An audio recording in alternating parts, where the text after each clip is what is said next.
Hi, I'm Andrea Guzman. Get ready, West Broward, because Bobcat Broadcast starts now.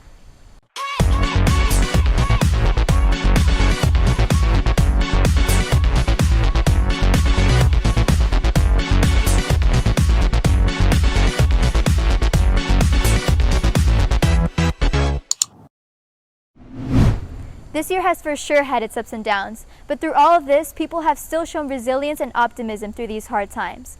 On today's show, we'll be taking a look at how people across the county have been dealing with this pandemic, including stories on how the city of Miramar is continuing to help people in need during the holidays, how a barbershop is bouncing back from COVID, how one of our own Bobcats is staying true to themselves, and how the farmers market is adjusting to their new reality. Thanksgiving is a time for people to come together and appreciate all that they have come to have.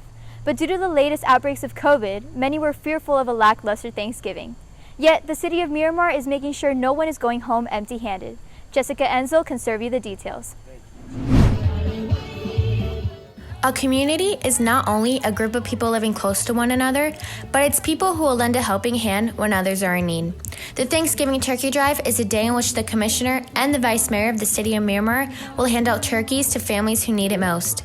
However, with the ongoing pandemic, everything has changed.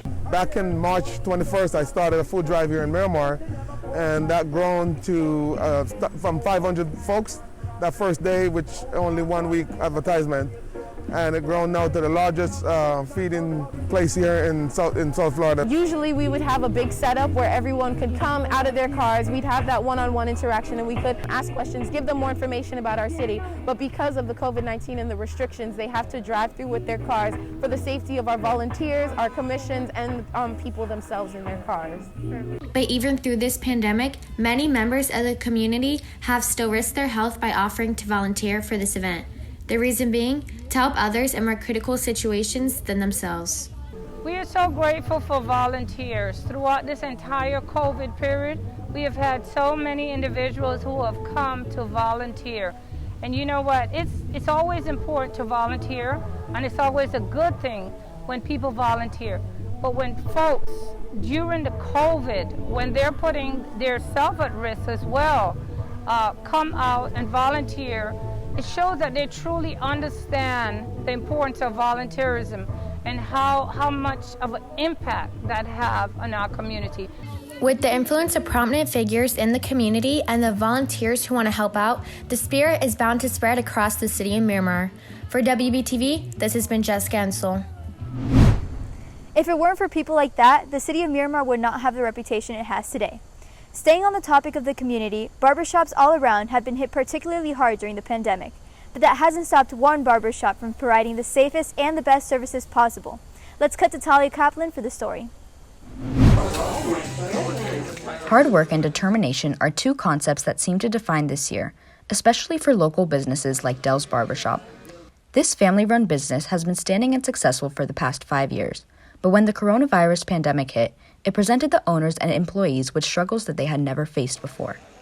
So before the pandemic, the business was running great. We were super busy. We had all 12 chairs in the shop full. And, once the pandemic hit, obviously we were shut down for 2 months. The barbers get paid depending on how many haircuts they do. So if they weren't working, they weren't getting a paycheck.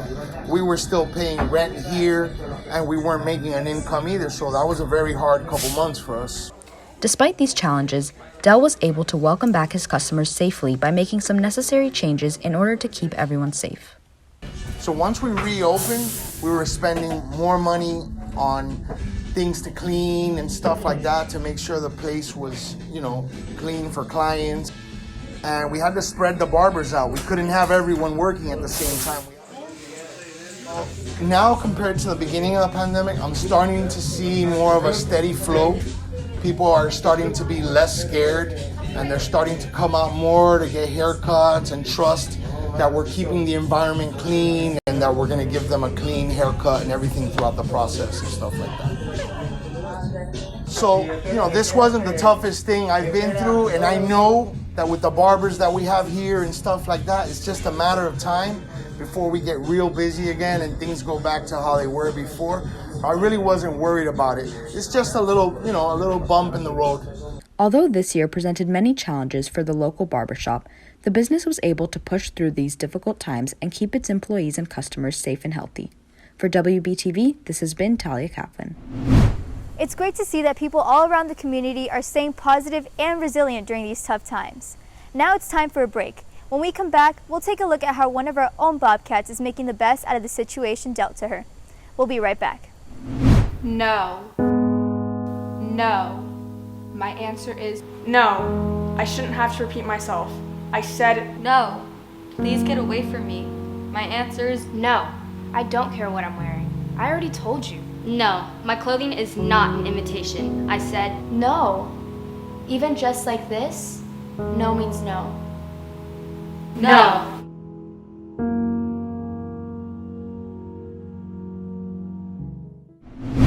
The Christmas season is just around the corner, and with it comes an array of emotions. A holiday where friends and family get together, eat great food, and exchange gifts? Sounds like a great time. But have we, as a culture and society, forgotten the true meaning of Christmas? The holiday season has always been known as time to be around the people you love and show your appreciation to by giving gifts. But it seems that the core values of Christmas have been forsaken. Instead of focusing on the people close to us, it's like the emphasis has shifted on the price of the gifts we receive. Even though it's been a long time, it might not be too late to lose sight of the meaning of Christmas. We all, as a country, need to return to what Christmas was meant to be.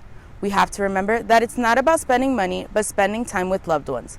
Making lasting memories with friends will always be better than receiving gifts from them. As cliche as it may sound, it really is the thought that counts. For Bobcat Broadcast, I'm Kyla Paneke. Welcome back. This year has been challenging for all students across the country.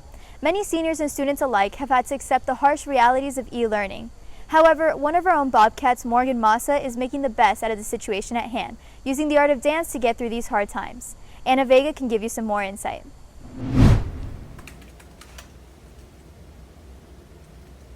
Seniors like Morgan Massa attending high schools across the nation and applying to colleges have to balance aspects of their personal life, like dance for Morgan, and applying to schools as well as attending high school. But with new life challenges being thrown at her this year, she has had to find ways to adapt to this new lifestyle. I managed to apply for college with help from my mom. She really helped me get everything together, keep me on track with getting my videos in, and she definitely was there when I was struggling with ideas for essay topics and like what to write about myself to give to colleges. With so much on Morgan's plate, which includes schools and dance, she has had to learn ways to efficiently get work done. A new technique I've learned to balance my busy life schedule is to always focus on one thing at a time and not multitask. I learned that when I multitask, I start messing things up. So when I focus on one thing at a time, I'm able to get everything done just the right way. The pandemic really did not affect me because of how early I started. It's one of the things I'm really glad that I did because I'm not as stressed as a lot of people think I would be because I'm basically already done and I'm just happy and ready to go. Although times are tough and people are struggling, students similar to Morgan have found ways to keep pushing through, and it's important to remember that tough times do come to an end. For WBTV, this has been Anna Vega reporting. It's great to see fellow students overcoming their adversities to make themselves better. Students are not the only ones trying to overcome their adversities. Another place that has been heavily affected are farmers markets. Many people across the community have shied away from the markets due to the pandemic. Even so, we have still found people willing to sell their goods to the public in a safe manner. Ethan Cates can tell you more. In the midst of a global health crisis, small businesses have been hit the hardest. Places like the Southwest Ranches Farmers Market have been trying their hardest to keep open, while also following health guidelines to make sure everyone stays safe. Well, from what we've seen, as soon as COVID hit, we did see a drop in our attendance rates, but we've adapted and changed our regulations. Now we do a limited amount of customers at a time. We require everyone coming in to come with a mask. Well, all employees are required to wash their hands almost 5 different times a day after handling different products. It has affected it. We've gotten a lot slower with the customer rates, but now afterwards, things have been starting to pick up now that people have become more accustomed to the whole process of COVID-19. For a local business that's been around since the beginning, the Southwest Ranches Farmers Market has been pushing to stay open and stay above the waves. So we have had a drop-off in some of our products. For example, sour sop have been very difficult to get this season. Our eggs, for about 2 weeks, we just couldn't get any. And the milk itself, we get them up from a farm in Tampa. For the first week, they just weren't coming out because it's owned by an elderly couple. So we've had to adapt with some of our items, and we've gotten new suppliers now, more local ones, that are still willing to come out through this and try to help us out. In times like these, it's important to go out and support local small businesses. With your help, farmers markets like these can thrive with any amount of support. As we continue to navigate through these trying times, it's always important to help your local businesses.